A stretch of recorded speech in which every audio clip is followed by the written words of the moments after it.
Patrick Ho tells a China Story 9, the Belt and Road Initiative, mutual benefits, and win-win outcome.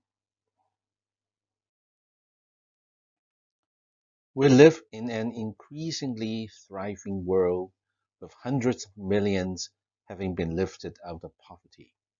Human ingenuity, technological advancement, and open markets have given us a world of increasing abundance. However, despite the impressive economic growth of recent decades, 1.2 billion people still live in extreme poverty. As many as 2.8 billion people lacked access to modern energy services, and 800 million people remain chronically undernourished. On the other hand, the other side of the globe, the United States, for example, consumes up to 25% of world's energy, even though it comprises less than 5% of the world's population. In 2013, the top 85 multi-billionaires had amassed wealth equivalent to that of the poorest half of the world's population, that is 3.5 billion people. The top 10% of earners have fared exceedingly well, while the bottom 10% has continued to fall further behind. These trends repeat themselves not just globally, but also within nations and within cities. Even where there is healthy GDP growth, wealth accumulates primarily at the top. In the United States, despite a doubling of GDP over the last 30 years, income for low-skilled workers had remained stagnant. In Hong Kong, we witness a similar phenomenon, which sows the seeds of social discord and unrest.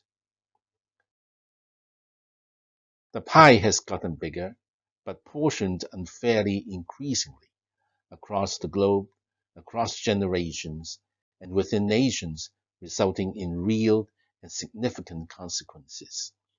Those who have been left behind in desperation and hopelessness, finding no recourse to address systemic unfairness within the society, resort to extreme measures such as violence and terrorism to make their voice heard.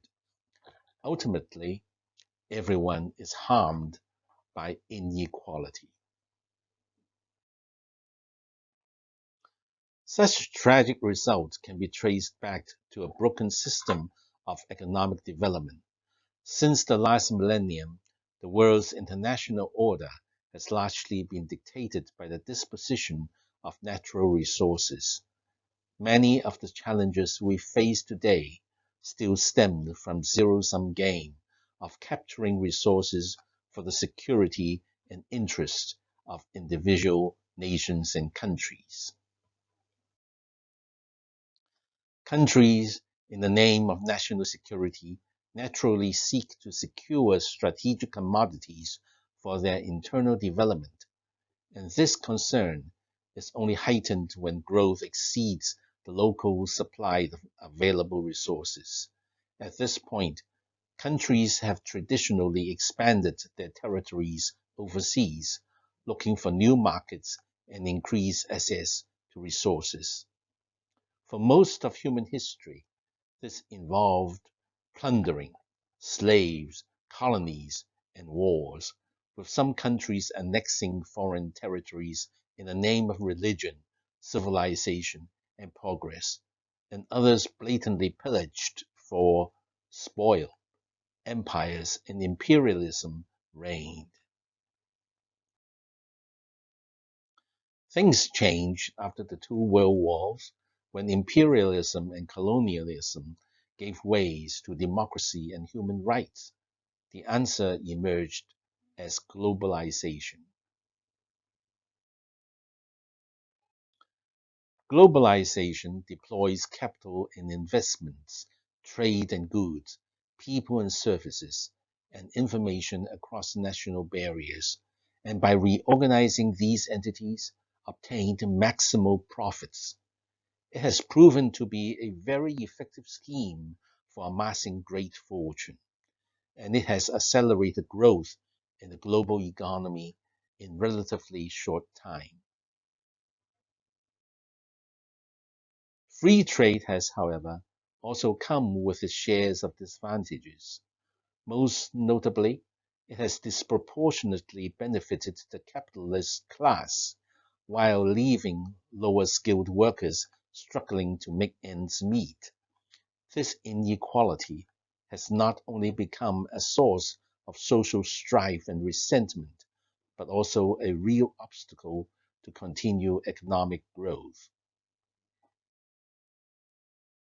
In the developed world, workers now protest against free trade, vilifying offshore workers and foreign investors rather than failing or absent government policies of income redistribution at home.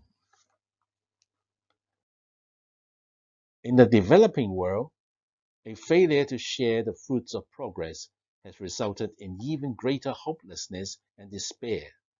The absence of a future to look forward to, coupled with economic and political uncertainty, has given birth to a violent extremism and terrorism.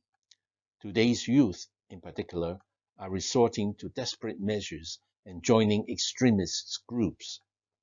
In either case, the end result is conflict, discord, and instability within and among nations, all of which tragically have undercut and undermined the drivers of human progress. For the last half-century, economic development through globalization has been skewed towards virtual economy and service industries with credit, spending, and financial derivatives. And astronomical national debts with ever-widening income gap, wealth disparity, and all its inherent social woes. Our world is now desperately searching for a new paradigm of development that can take us to return to a balanced economic development where assets based physically and on real economy, such as investing in infrastructure development, plays a central role.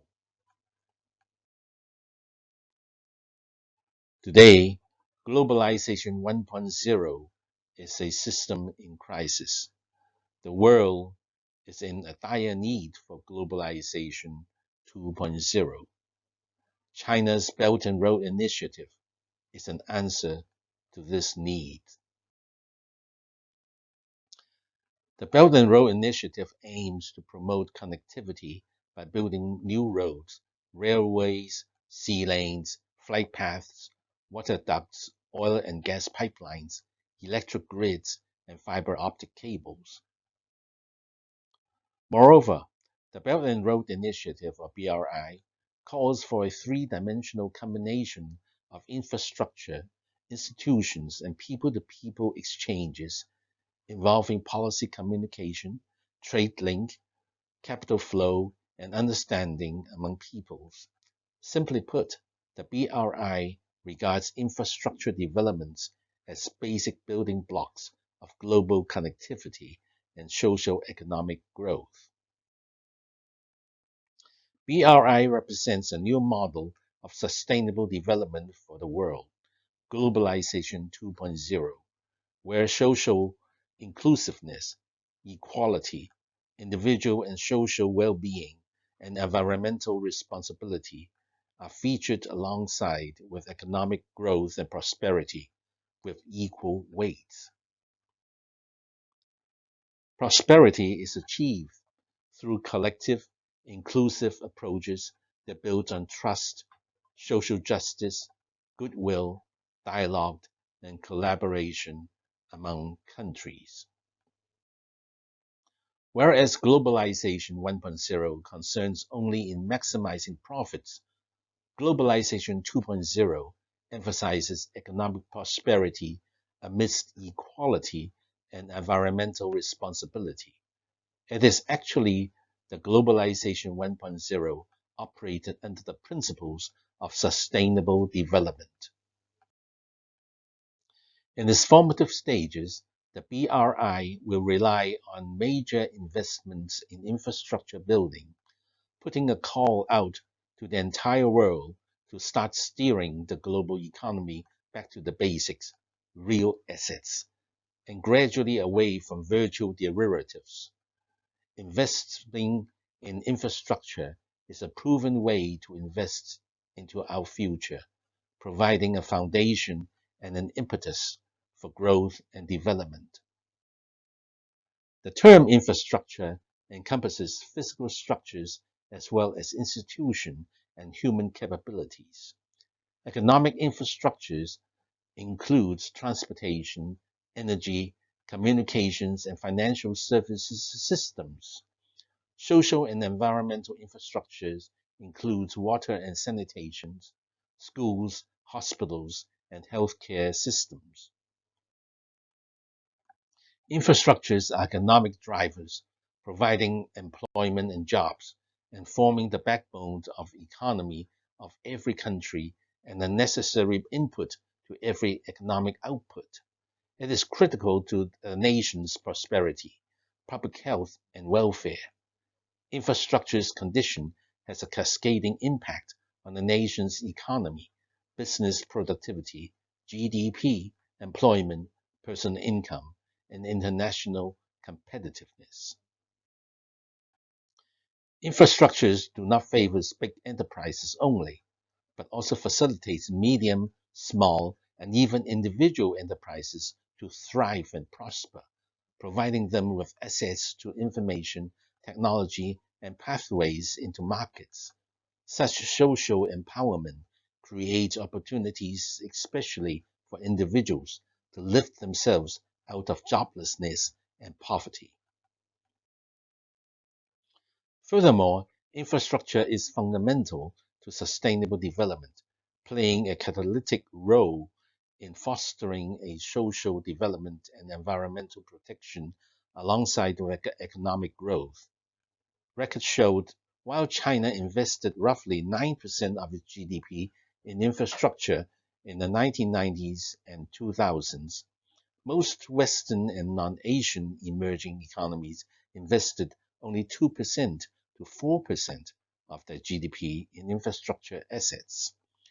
This considerable investment gap allowed the Chinese economy to grow at near optimal conditions, while many other economies suffered from various development bottlenecks, poor transportation networks, aging power grids, and mediocre schools.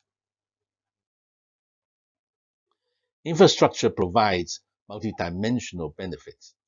It represents a crucial component of fostering economic and industrial development, plays a catalytic role in improving individual and social well-being, and in enabling access to resources, and has important environmental impacts.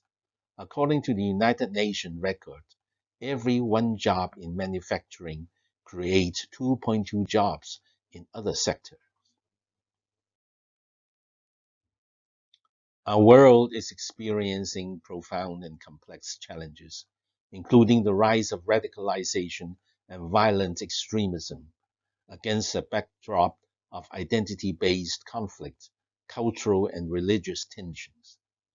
Countering these challenges had called for the use of a wide range of approaches to promote tolerance and reconciliation, not to mention the resources and efforts that have been devoted to combating terrorism in the last decades, but all with discouraging, if not dismal, results.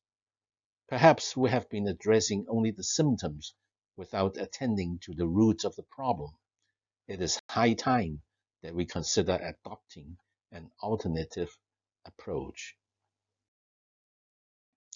The political problems in the Middle East and Northern Africa cannot be solved by military might alone.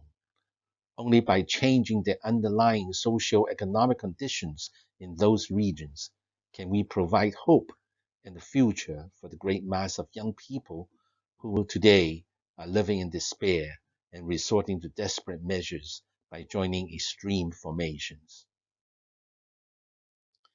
BRI's many infrastructure projects would bring massive amounts of jobs, generating economic activities addressing the employment concerns of the increasing youth population, while bringing peace, hope, and long-lost stability to the troubled regions in the Middle East, in Central Asia, and Northern Africa, integrating them with the global economy and helping to mitigate the social ills spawned from the rapidly growing wealth gap from globalization 1.0.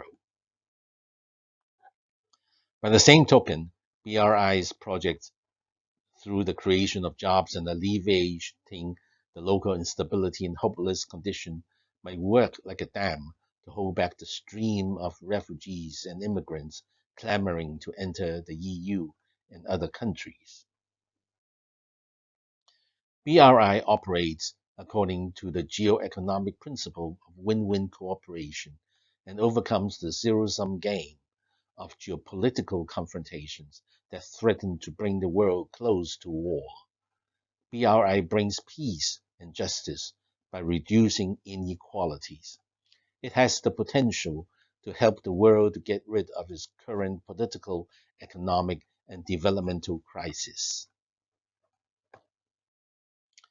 BRI represents the world and presents the world with a new model of growth. By incorporating sustainable development into today's depressing global system, we can foster a new form of globalization 2.0, that embraces inclusive, mutual, beneficial, environmentally friendly, and equitable platform that works for all mankind. Through the BRI, China is inviting countries and peoples all around the world to share a vision, a commitment, a common destiny, and a dream. Ultimately, the BRI is all about building dreams and realizing them. The Belt and Road Initiative is an affirmative answer to questions over civilization's future, setting out a path to a world where everyone can live spiritually fulfilling lives, free of want, free of fear, in harmony with nature, and in long-standing times of peace. The Belt and Road Initiative is the world bridge connecting China dream with the world dream, a dream of peace under heaven and the world as one. This was the speech presented at the 2017 forum entitled The Belt and Road Initiative, Risks and Responses, organized by the China Institute of Contemporary International Relations in Beijing, China, on April 6, 2017.